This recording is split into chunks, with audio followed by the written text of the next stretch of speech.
Now, let me introduce you to an amazing Canadian, iconic Canadian, who is here today to share with us her story, her talent, and we're going to open up, and her name, by the way, is Amy Sky, and we're going to open up by taking a peek at a video that is called Phenomenal Woman by Amy, and the lyrics are the exact poem as written by Maya Angelou, and it is, actually I have it above my desk. It is a spectacular poem. Take a peek. It's gorgeous.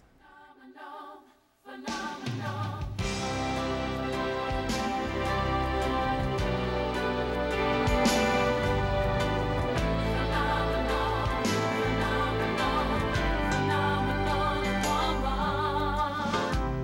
Pretty women wonder where my secret lies. I'm not cute or built to suit a fashion model size. But when I start to tell them, they think I'm telling lies. 'Cause I say it's in the reach of my arms, the span of my hips, the stride of my steps, the curl of my lips. I'm a woman.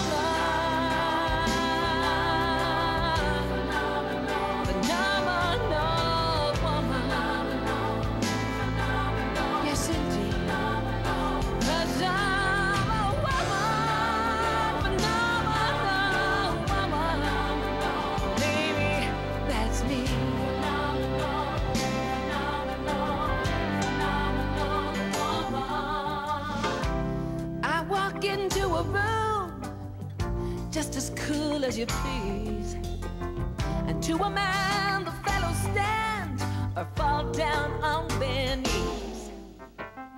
Then they swarm around me, on every. And I say it's the fire in my eyes and the flash of my teeth, the swing of my waist and the joy in my feet. I'm a woman, phenomenal woman. Yes, indeed. 'Cause I'm a woman, phenomenal woman. Baby, that's me. It's in the arch of my back, the sun of my smile, the ride of my breasts, the grace of my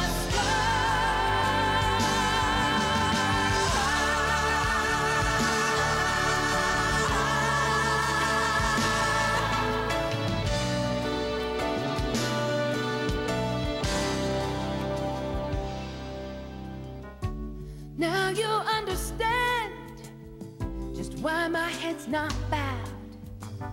I don't shout or jump about or have to talk real loud. And when you see me passing, it ought to make you proud. 'Cause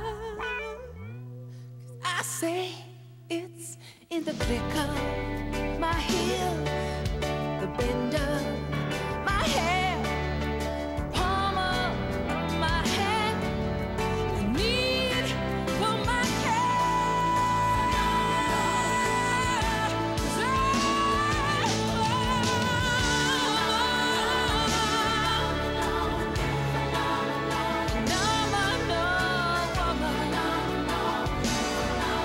yes, indeed. 'Cause I'm a woman.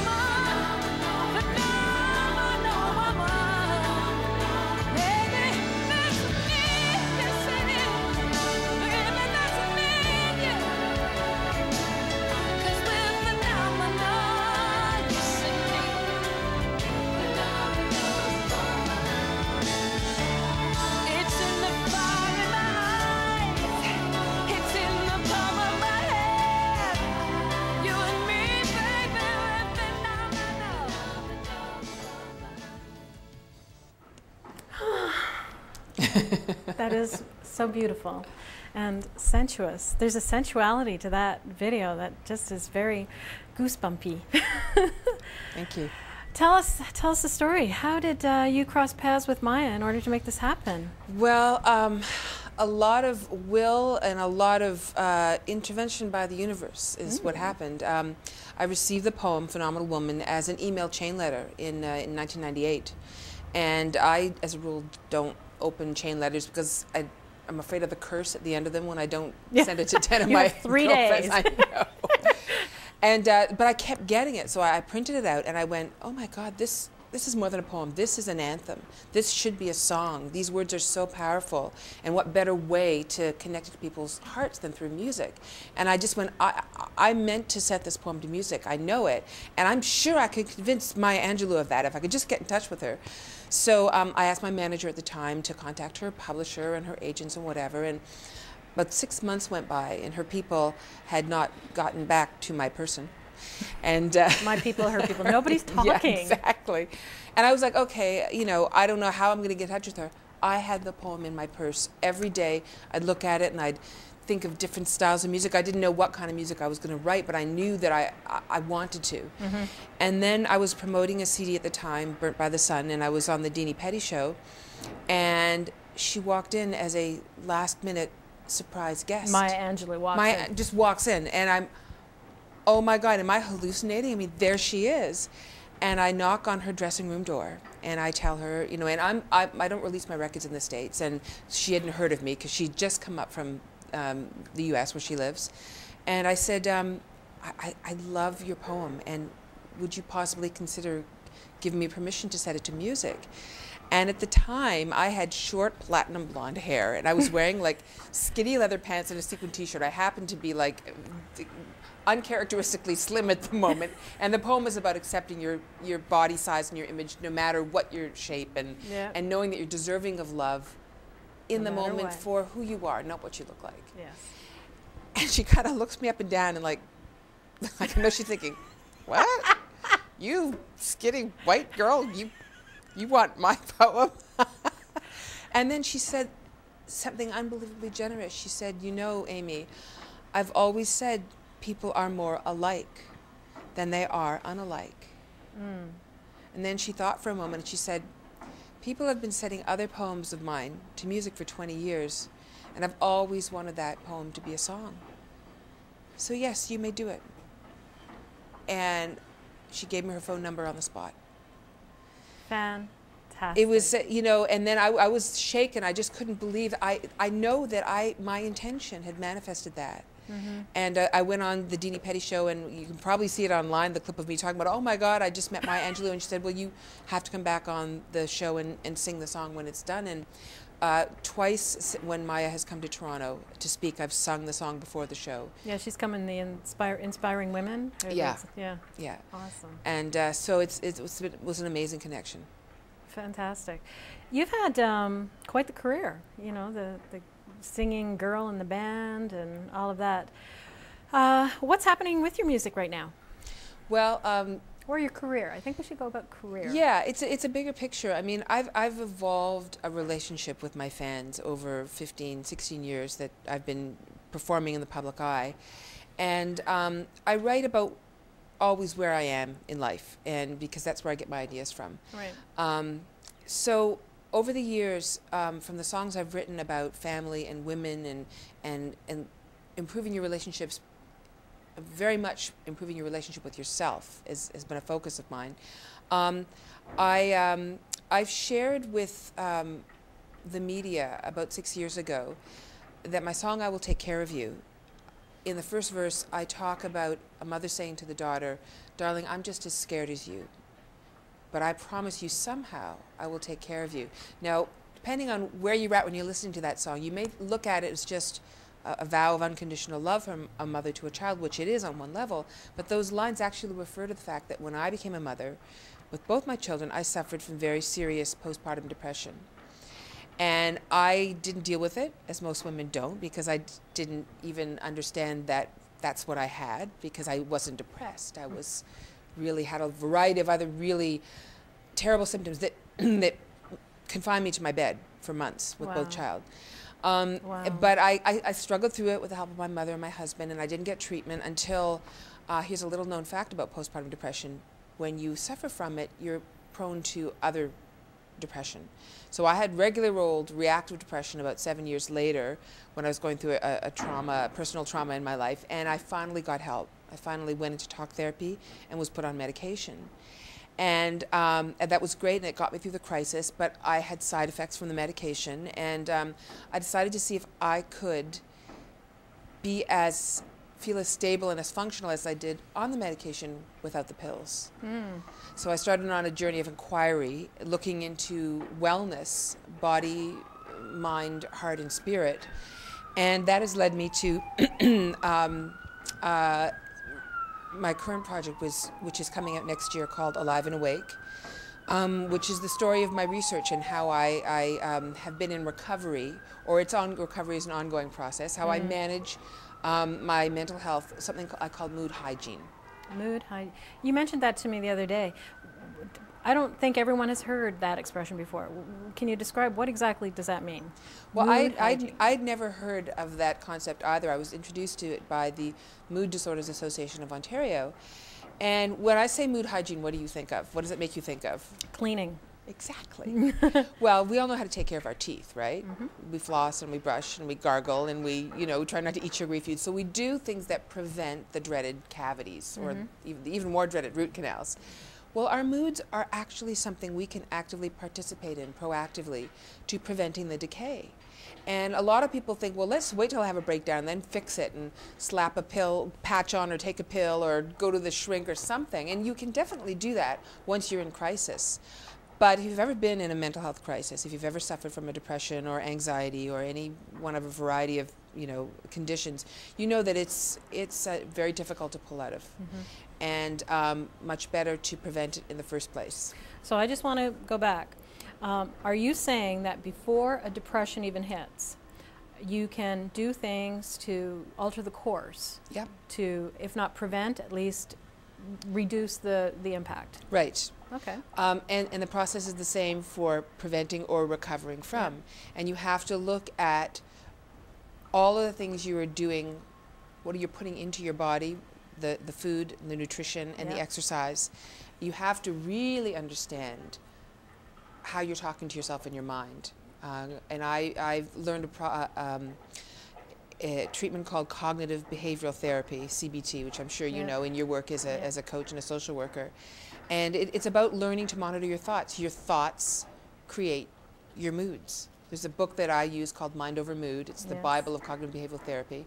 And I learned how to put my thoughts on trial, like Judge Judy, like Judge Amy. Like, okay, what are you saying, and is there any truth to that? So that's part of the process. It's more it's more integrated than that. But this might be a little bit personal, but are you still taking medication? I'm not currently taking pharmaceutical medication, but I do take a wide variety of supplements. Nice. Tailored to manage the different aspects of basically you need a certain amount of serotonin in your brain. Serotonin is manufactured in your gut. So already you can tell right now the nutrition and plays a big role. I read a book called Potatoes Not Prozac a few years ago, which led me to seriously reevaluate the amount and the kind of sugar I was intaking. Sugar has a profound impact on mood. And eating a potato before bed, which you have to read the book to understand, can also help. So absolutely everything that you put into your body, everything that is going on in your mind and comes out of your mouth plays a part in mood hygiene. Well, as you know, I do a lot of work in the wellness world, and one of the things that comes up so often is depression, and women who are, perhaps it's linked to postpartum, perhaps other things trigger it, but it is such a huge problem today, perhaps for men as well, but definitely for women. And I really hope women will do a little bit more research. Where should women go and get more information about this piece? Well, you can follow me on Facebook, follow me on Twitter, keep tuned to amysky.com because the launch of the book will be the first quarter of 2012. And what it is, it's a book and a CD together. And the music is supporting the information in the book. It's not at all literal, you know, but it's about the emotional side and the inspirational, motivational side of recovery. You said something to me the other day. You said music is a drug. It's that it is mood altering. Yes. And I love this whole concept that you've built. It's called, what's it called again? Alive and Awake. Alive and Awake. And having the book, the CD, the music, everything all feeding the whole package. Yeah. It's again, another sensuous kind of experience coming in at you all different ways. I'm sorry, go on. Anyway. No, well, you've touched on it. I mean, when you say sensuous, like, we use our senses. So that's why we have 6 senses, well, 6 including our intuitive sense. Intuitive, yeah. And so you've got to support your health in all quadrants, mind, body, heart, and spirit. And music certainly feeds the heart and spirit, but the right kind of lyrics can also intrigue your mind. And anything, you are the result of your thoughts. And one of the things with the song Phenomenal Woman, which we heard earlier, is I actually sometimes have to sing that or say it to myself before I go on stage, because I'm just a human being. I mean, I'm insecure, and like all artists, probably more than the average person, and I suffer from anxiety and self-doubt and low self-esteem, and those become self-fulfilling prophecies. So you are what you tell yourself. So powerful and so true. So something else I have right here is a book uneven released at this moment. It'll come out any day now. It's another Chicken Soup for the Soul book, and it is all about Canada. And the foreword is written by the lovely Amy Sky. Tell us about this. So Chicken project. Soup for the Soul is I think, the best-selling anthology series of all time. And Canadians love this series. We are constantly driving these books to the bestseller lists. So they've done a book just for Canadians, by Canadians. I wrote the foreword, and in it I sort of recount, as a performer, I've been to every province and territory in Canada, and I've had some, you know, amazing adventures in each place. But the rest of the book features, well, a few celebrities, including my husband, singer-songwriter Mark Jordan. And who's really cute. He's very cute, very funny too. And hockey player Matt Duchene. And the rest of the stories are written by Canadians from every part of the country, and sharing our favorite stories about hockey and cottaging and winters, but always, what I love about Canada, we always very self-deprecating and have a sense of humor and a great perspective on things. You are like the ultimate Canadian, like the music, the everything. You're so Canadian. Well, I don't play hockey. Me neither. I don't even watch hockey. But I hear about it from my husband and son, and I nod and pretend. I just go, yeah, that's unbelievable. In overtime, unbelievable. Amazing. Those beliefs or whatever they are. All right. Okay. So there's one little thing I just want to cover a little bit more, is about the timing, about the postpartum depression, and the whole Tom Cruise thing. Right. Do you want to address his slant?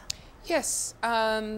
Actually, Entertainment Tonight ran a piece a few years ago. I guess when I received a couple of awards for my public outreach about mental health. Yep. And they ran a piece as if Tom Cruise and I were in a fight on, you know. Oh, for real? Yeah, it was funny. But I would take him. I could take him. He's little. He's my height. But he believes that you shouldn't take medication, and you can. I would agree with him that medication isn't your only strategy, but if you are clinically depressed, and let's face it, depression can be terminal. I mean, there are plenty of women that take their own lives or the lives of their children because they're suffering from postpartum depression or its evil twin, postpartum psychosis. And so it's not always, you cannot talk yourself out of it, you cannot snap out of it. It's a serious condition and it needs support and help. One of the biggest ways for women to deal with it is to come forth, seek the help of a professional. Some women go to support groups and just talk to other women. Having a child, particularly your first child, is a huge life change. It's a transitional tsunami, you know, and transitions are those hairpin turns in life where everything changes, so your old tools that you have might not be sufficient. Actually, I was well into my 30s when I had my first child, and I'm the oldest of a whole lot of children, and I thought I would just be so comfortable as a mom, it would be easy because I'd done all of these things. Honestly, it was my most incompetent time of my life, that first 6 weeks. And how did you feel being incompetent? I had never felt that way before. So that's traumatic in and of itself. When you just said tsunami, it was exactly how I felt. I had never felt so immobilized, so it was terrible. And actually, I won't tell you how many weeks old, but it was weeks old before my son had his first bath, because I just couldn't do it. And my sister gave my baby. I know she's watching and laughing her heart out right now, but it's true. It was a tsunami of an experience in my life. Well, birth and death are the great equalizers. We're all, none of us have experienced, unless you were a full-time nanny before you had your child, you know. You do, it's a learning curve, and there's no shame in, there's no right or wrong in being a new mother. You do what you do. We all get through it, but when you're feeling incompetent, when you're feeling physically compromised and tired and hormonal, and I talk about mental health in the postpartum phase as being a wheel with 8 spokes. And the more of those spokes that get knocked out, feeling incompetent, lack of sleep, hormonal changes, disappointment over your body not returning to its former shape, a colicky baby, any of these things, the more of those that you have, your wheel's going to wobble, and when it, in my case, when it crashes, you're going to have depression. Nice. You are pretty brave.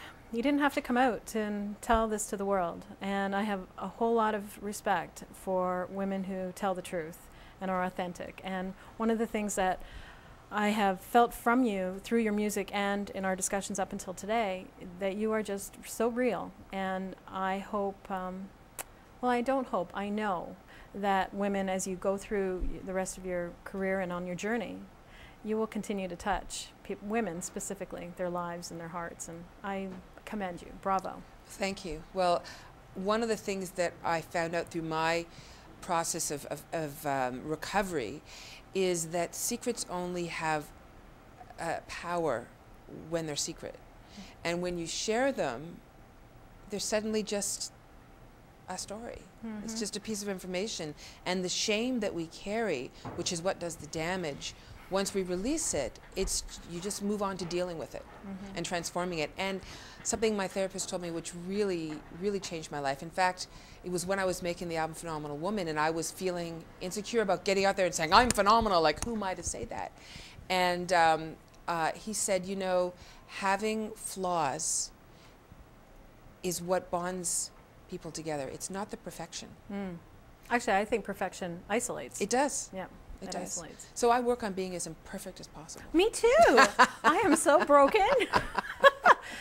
Anyway, Amy, thank you so much for coming, and it was a pleasure, a pleasure.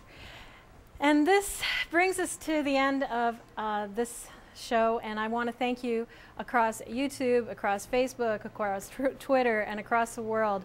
I know you're watching. I am so grateful for the emails and the comments and just the fantastic response that we've been getting to this show and to the guests and the lessons that these women have been sharing in terms of how to create a beautiful life in spite of the real life struggles, challenges that come our way. Anyway, thank you till next time. See you then. Bye-bye.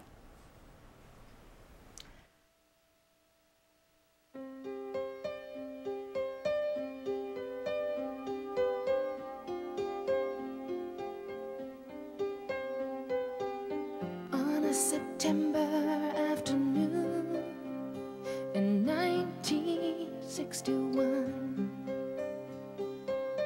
a baby girl's first cry rang out. A new life had begun. Her mother rocked her in her arms, and she kissed the tiny brow, and she said, darling, I'm just as scared as